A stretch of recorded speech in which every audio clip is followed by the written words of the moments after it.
বিধায়ক অসীম সরকার যে কোরআনের অপব্যাখ্যা করে বিভিন্ন রকমের নোংরা মন্তব্য করেছে, যে মন্তব্যগুলো কোরআনের ব্যাখ্যা সঠিকভাবে না জানলে যা হয়।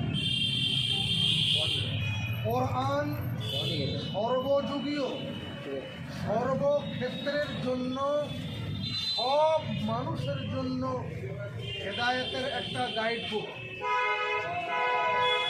সেই গাইড বুকের উপরে যে আঙুল তুলেছে, এটা রাজনৈতিক সুরসুরি থাক কিংবা অরাজনৈতিক সুরসুরি থাক, সেই সুরসুরির বিপক্ষে আমরা আজকে ছোট করে আন্দোলন করে আজকে আপনাদেরকে এখানে হাজির করেছি।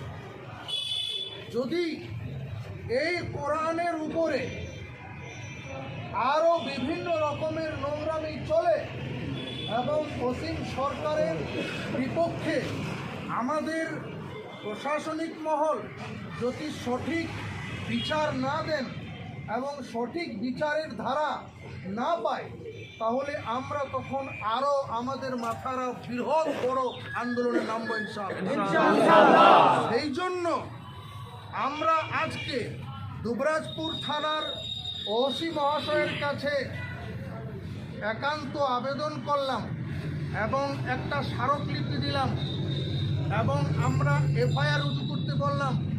মাননীয় ওসি মহাশয় অতি ভদ্র, অতি নম্র, কিন্তু দোষী ব্যক্তিদের জন্য বিরাট কঠোর।